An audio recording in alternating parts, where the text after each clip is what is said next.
जय जय श्री हरिवंश। भगवान की माया से हम फंस गए। हमारा जो स्वरूप है वो अविनाशी है, सुखमय है, आनंदमय है, नित्य है, एक है। अब हम अनेकता में, अनित्यता में, नाशवान शरीर में फंस गए। इसी से मुक्त होने के लिए हमको एक मनुष्य शरीर मिला है। जो हमारा स्वरूप है वो नैनम छिन्दन्ति सहस्राणि नैनम दहति पावकः न चैनम क्लेदयन्त्यापो न शोषयति मारुतः। अग्नेयास्त्र की भी सामर्थ्य नहीं कि मुझे जला सके, वायुआस्त्र, वरुणास्त्र, इनकी ताकत नहीं कि वो हमें छू सके। नैनम छिन्दन्ति सहस्राणि और नैनम दहति पावका, आग की भी ताकत नहीं कि मुझे जला सके, पानी की ताकत नहीं कि मुझे डुबो सके, वायु की ताकत नहीं कि मुझे सुखा सके। ऐसा तो मेरा स्वरूप है। और ऐसे स्वरूप वाले मैं इस शरीर में फंसकर इस दुर्दशा में फंस गए कि छोटी छोटी बातों में भय, चिंता, शोक, मृत्यु, नाना प्रकार से। सत्संग इसी से आपको ऊपर उठाता है। सत आत्मा, असत सब कुछ, टोटल। उमा कहूं मैं अनुभव अपना, सत हरि भजन और जगत सब सपना, टोटल। हम सपने में जी रहे हैं। जब अंतिम समय आएगा तब पता चलेगा कि सपना था कि सही था। जैसे सपने में महल बनाया, ब्याह किया, लड़का बच्चा परिवार सब व्यवस्था, और जब सपन टूटा तो अपने अकेले ना। तो ऐसे दुनिया में लाखों का मेला जुड़ा, हंसा जब जब उड़ा तो अकेला। तब वो समझ में आएगा कि आप स्वप्न देख रहे थे। वास्तविक मोह निद्रा का नाश ना होने के कारण हम भगवान का भजन नहीं कर पाए। देह का नाश अवश्य होगा।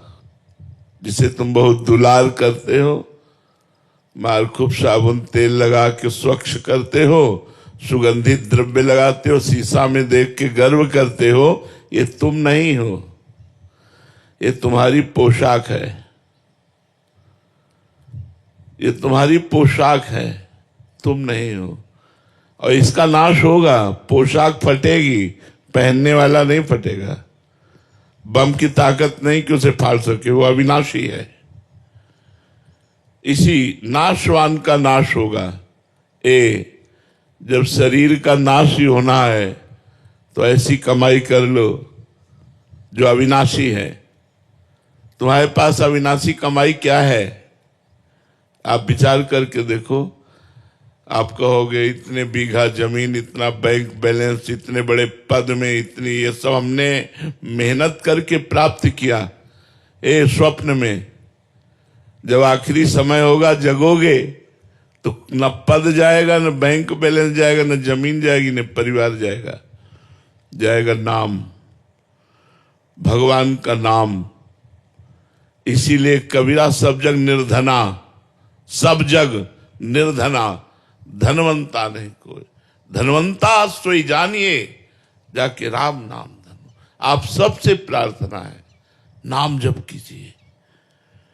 जितना नाम जप करोगे उतना ही आपके पापों का नाश होगा। पापों का नाश होने से दुख का नाश होता है, चिंता का नाश होता है, शोक का नाश होता है, और भगवान प्रिय लगने लगते हैं। सबसे बड़ी बात होती है भगवान प्रिय लगने। जिससे भगवान प्रिय लगने लगे, बस यहीं से जीवन का वो सुख प्राप्त होगा जो हम जन्म जन्म से भटकते हुए अभी तक नहीं प्राप्त कर पाए। अति आनंद, महामोद, महाप्रेम, ये भगवान से प्राप्त होता है। हम लोग हर समय चिंतन करते हैं, बस उसे संभालना है। चिंतन संसार, शरीर, भोगों का, रुपया पैसे का, शत्रु का, मित्र का, पत्नी पुत्र परिवार का, ये सब होता है। इसी को ठीक करना है और कुछ ठीक नहीं करना है। जैसे का तैसा ही रहना है। जब भगवान अवतार लिए थे तब भी संसार ऐसा ही था, आज भी ऐसा है, आगे भी ऐसा ही रहेगा। हम अपना चिंतन सुधार करके काम बना सकते हैं। अनन्यस चिंतयन्तो माम। चिंतन तो सबका हो रहा है, बिना चिंतन के कोई एक मिनट भी नहीं रह सकता। पर पुत्र का, पत्नी का, धन का, माया का, राग का, द्वेष का, लड़ाई झगड़ा, मित्रता, शत्रुता, ये माया का जो शत्रु मित्र, राग द्वेष, विनाश, जन्म, अच्छा बुरा, ये पहले भी बना था, अब भी बना है, आगे भी बना रहेगा। आप अपना मिटा सकते हो, आप अपना कल्याण कर सकते हो, तो आप संसार की चिंता न करके श्री जी की चिंता करें, श्री जी का चिंतन करें। राधा राधा सब काम करते जाएं। किसी भी कार्य के लिए ये नहीं कि ये छोड़ो तब भजन करो, भजन करते हुए कार्य करो। सच्चा जो कार्य है वो भजन करते हुए। भजन में बड़ी सामर्थ्य है। भक्तमाल जी में एक चरित्र आता है कुबा जी का। इनकी संतों पे बड़ी श्रद्धा थी। जो भगवान से प्रेम करना चाहते हैं उनको संत बहुत प्यारे लगते हैं, और जिन्हें संत प्यारे लगते हैं उन्हें भगवान बहुत प्यारे लगने लगते हैं। भगवान की बड़ी कृपा होती है। अब वो गरीब थे पर संत सेवी थे। जहां संत को देखते साष्टांग दंडवत करते, घर लाते, चरणामृत उतारते, चरणामृत उतार के उनकी आरती करते, साष्टांग दंडवत, फिर प्रसाद पवाते और फिर प्रार्थना करते कि आप रुके रहिए। अगर वो रुकते तो रुकते, नहीं तो चले जाते। ऐसा अब कहां हो रहा है? देखो ना कलयुग का प्रभाव कैसा हो रहा है। हम लोग जब बच्चे थे, जब संत महात्मा गांव की तरफ आते दिखाई देते तो पिताजी कहते दौड़ो, और सब 500 मीटर दूर दौड़ करके जाके सब साष्टांग दंडवत, और उनको घर लिवा के लाते, उनके चरण धोते। यार उन्हीं का प्रताप, चरणामृत का प्रताप संतों की। एक दिन 50 संतों की मंडली आ गई कुबा जी के यहां, और जिसे आज की भाषा में मजदूरी कहते हैं, वो मजदूरी करके अपने परिवार का पोषण करते थे। तो एक दो संत को पवाने की तो सुविधा हो सकती है, लेकिन 50 संत, और गरीब को कोई उधार भी नहीं देता। पड़ोसी से भी मांगो तो दरवाजा बंद ही कर लेगा।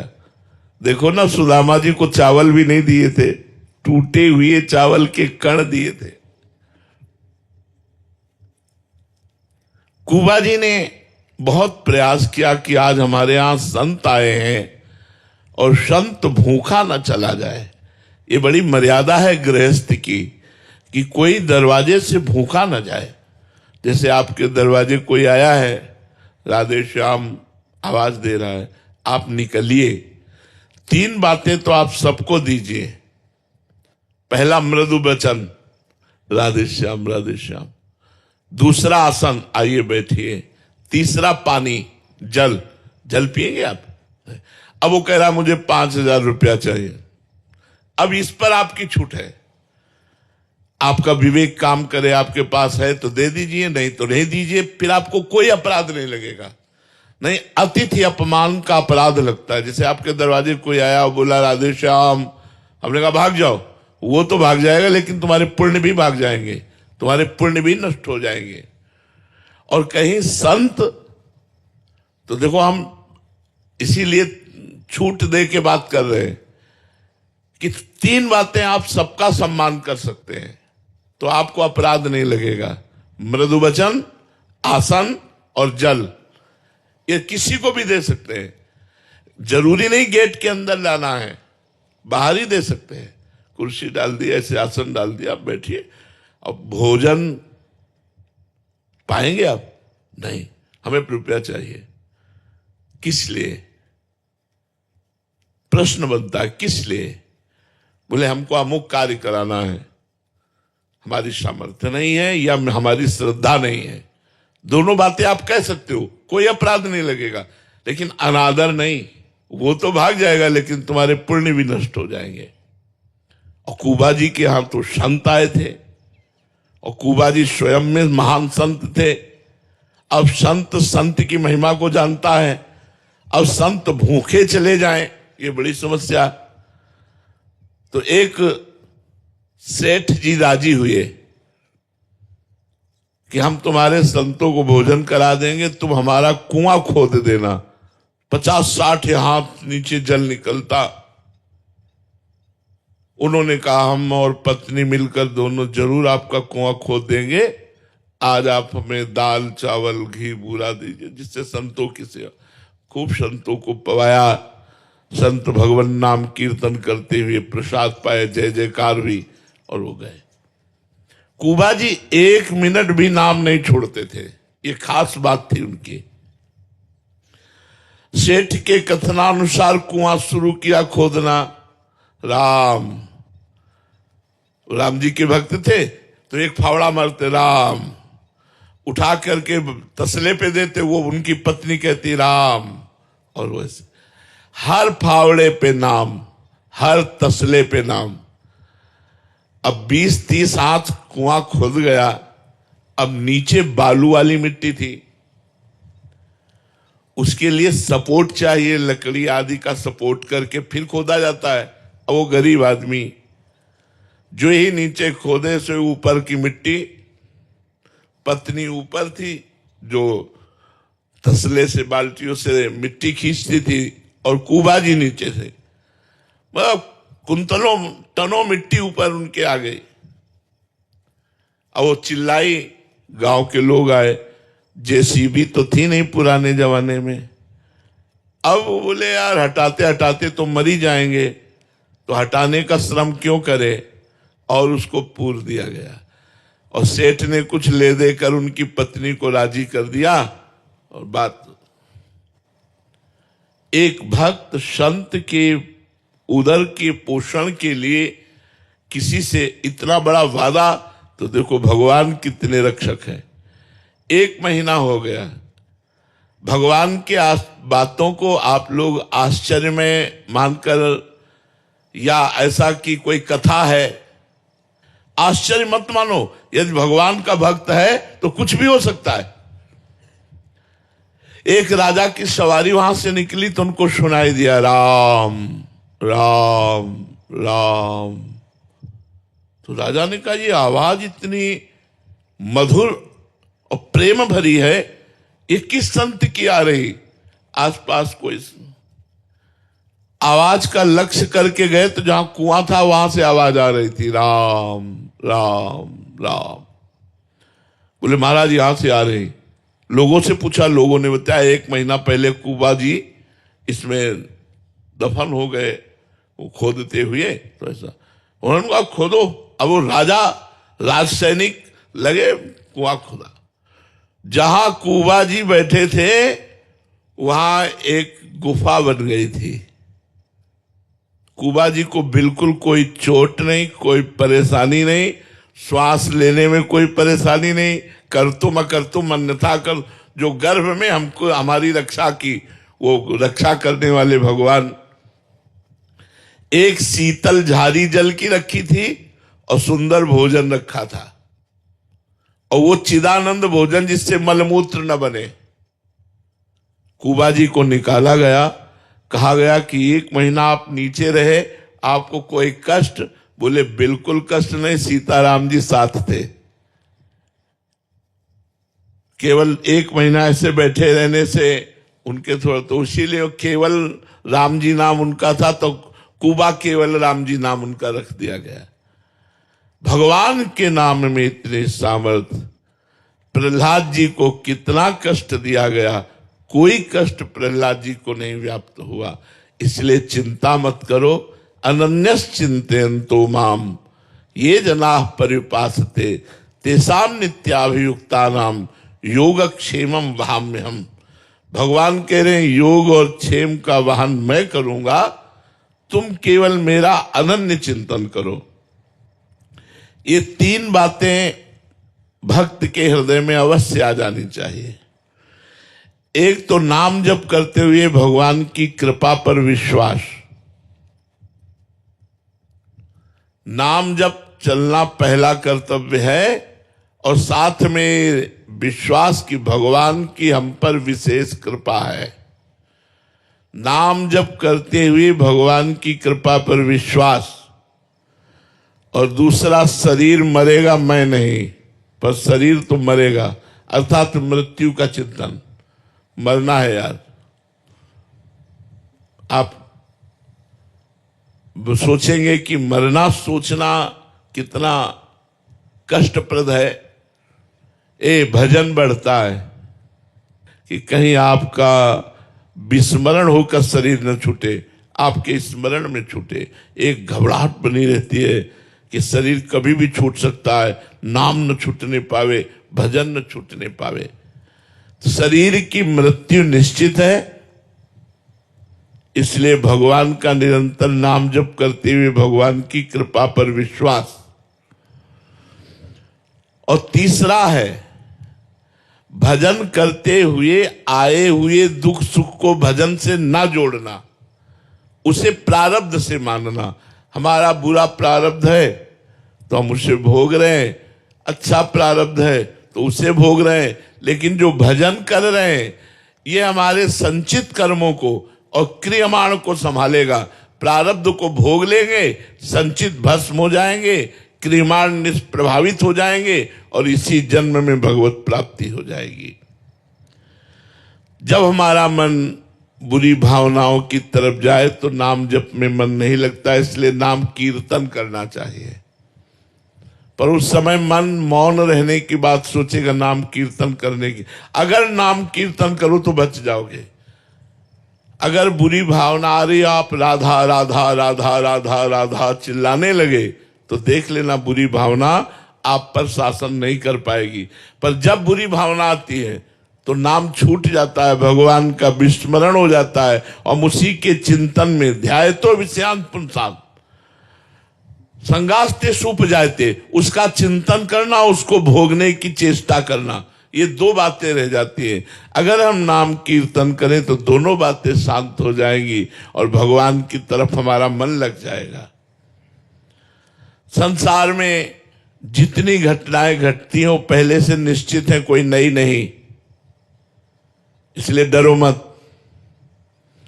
जो होना है वो होगा, जो नहीं होना वो हो ही नहीं सकता, हो ही नहीं सकता। जो होना है उसे कोई रोक नहीं सकता। एक ज्योतिषाचार्य थे, तो बहुत ज्योतिष का पक्का ज्ञान था, तो सबकी कुंडली बनाते थे। तो एक दिन उन्होंने सोचा अपनी कुंडली भी तो देख लें। तो उन्होंने अपनी कुंडली में देखा कि मगरमच्छ से मृत्यु है। यह निश्चित है। जैसे राजा परीक्षित का जन्म हुआ तो जन्म होते ही ब्रह्म ऋषियों ने बता दिया था कि इनकी तक्षक सर्प के काटने से मृत्यु होगी, भागवत में लिखा हुआ है। उन्होंने ज्योतिष के द्वारा देखा कि उनकी मगरमच्छ से मृत्यु होगी। उन्होंने अपना घर द्वार बेच दिया और रेगिस्तान में जाकर के वहां रहे कि जहां पानी नहीं तो मगरमच्छ कहां, जहां पानी की समस्या है वहां मगरमच्छ कहां। अब ज्योतिषाचार्य थे, उनका बड़ा यश बढ़ा, लोग धीरे धीरे वो यश राजा के काज में पहुंचा। उस समय राजा लोगों का शासन था। राजा ने उनको अपना राज पुरोहित बना लिया। बड़े मजे, राज पुरोहित बन गए। जिस वर्ष राज पुरोहित बने उसी वर्ष लड़का हुआ। अब तो राज पुरोहित का और सम्मान कि पंडित जी के आगमन से ही शुभ काम, सबसे बढ़िया काम, पुत्र हुआ, राजकुमार हुआ। कई वर्षों बाद कुंभ पड़ता है। अब जब प्रयागराज का कुंभ आया तो राजा ने तैयारी की और छोटे राजकुमार को भी साथ, पंडित जी से कहा आप कुल पुरोहित हो, मंत्र उच्चारण तो आप ही करोगे। उनका महाराज प्रयागराज नहीं जा सकते हम तीर्थ। बोले क्यों? बोले मगरमच्छ से हमारी मृत्यु है, हम जल के समीप नहीं जा सकते। तो उनका तुम चिंता मत करो, गंगा में इधर जाल, यमुना में जाल, बीच का जल छनवा देंगे, नौका से सैनिक रहेंगे, बिल्कुल भय करने की जरूरत। उनका नहीं, अब राज आज्ञा, जबरदस्ती उनको जाना पड़ा। जब गए तो लड़का भी जल में, राजा भी जल में। पंडित जी बोले हम बाहर से गड़ा नाम तो गणपति गंगवा, बोलना यहां तक आओ। जैसी हो भवतव्यता तैसी बने सहाय, आप ना आवे ताय पे ताय। मगरमच्छ आया, पंडित जी को लील के चला गया, न सैनिक न जाल न कुछ, कोई रोक नहीं पाया।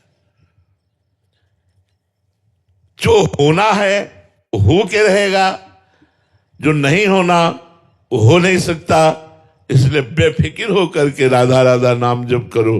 भगवान नाम जप से समस्त समस्याओं का समाधान, समस्त कामनाओं की पूर्ति और भगवत प्राप्ति भी हो जाती है।